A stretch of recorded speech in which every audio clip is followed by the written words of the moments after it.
The two simplest, most widely offered economic stimulus suggestions: spend on physical infrastructure, have the states spend on almost anything.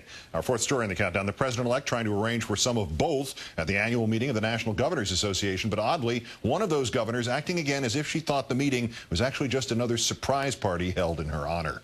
Mr. Obama and Vice President-elect Joe Biden, in an unprecedented move for a transition team, asking the bipartisan membership of the National Governors Association, including naturally Governor Palin of Alaska, for their help in fixing the economic crisis at hand.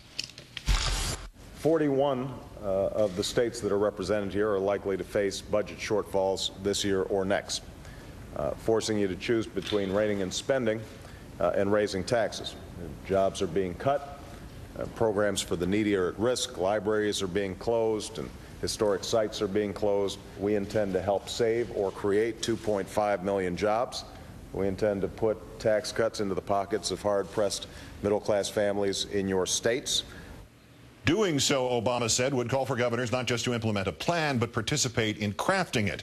Meantime, Joe Biden, in a lighter moment, veered kind of off script, lamenting his status in comparison to that of his former rival. I want to thank all of you for being here. And Governor Palin, I want to thank you particularly. I might point out, as I told you, we walked in, since the race is over, no one pays attention to me at all. So I maybe you'll walk outside with me or something later and say hello to me.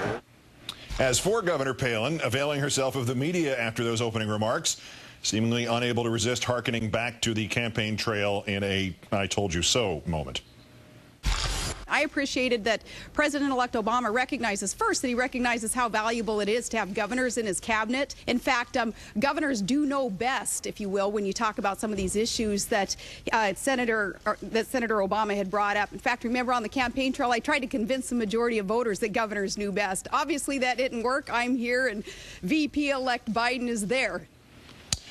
Joining us now, John Harwood, CNBC's chief Washington correspondent and, of course, political correspondent with the New York Times. John, good evening. Hey, Keith. The Governors Association meeting, the inevitable Palin question in a moment, but to prioritize Obama's attendance, was that just a great photo op, or could he actually achieve something there?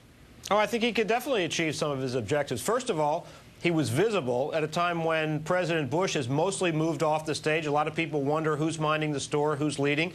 Barack Obama served that purpose. Second, he was visible in the service of crafting an economic plan at a time when Americans are very concerned about the economy, very scared about the trends going on right now, slow retail sales, all that sort of thing. And finally, he showed outreach to people all across the country. A lot of red states in those 41 states that are headed for budget shortfalls. And I think that outreach to Republican governors, which was very pointed and specific on his part, was a big deal that will earn him some goodwill. The governors are talking about $136 billion in projects, mostly infrastructure and things similar to it, another $40 billion on Medicaid. Does Obama have the money? Is he going to have the money? Or is the idea of spend through the states so imperative at this point that he's going to have to view this almost like a debt he has to pay?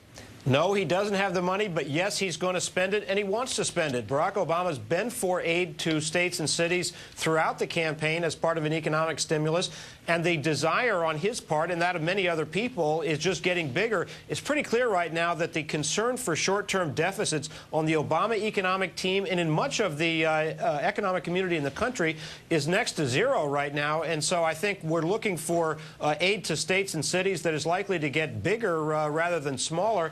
And I'm sure he will draw the line at some points, but I think the guardrails are kind of off at this point. I don't think he's resisting anything the governors are asking. All right. At this point, regarding the issue of bipartisanship, he's got a Bush appointee at the Pentagon. He has two rivals from the primaries in the cabinet. He's got a third in the vice president's mansion, and he's at the governors' meeting throwing around that word bipartisan as if it was a souvenir commemorative $50 to people.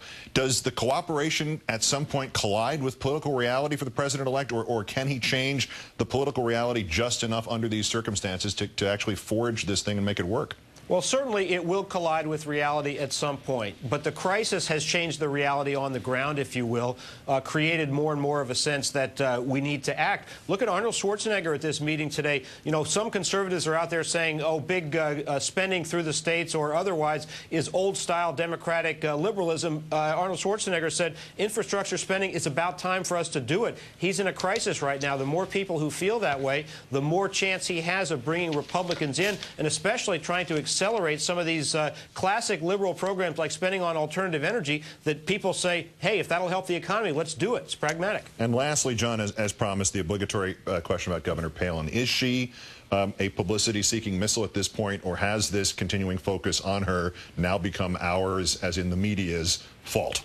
Well, Keith, I think that's a very fair and balanced way to put it. It is the fault of both. Certainly, she relishes the attention. You look at, watch her take those questions and give the answers. She's got a smile on her face. She's loving it, and she's loving the idea that she comes out of this campaign with a lot of celebrity that's still alive, still there, as Joe Biden was joking about. But it's also the case that the media thinks that Sarah Palin is great for box office. Those interviews rated very well for TV shows, and so people want to put her on.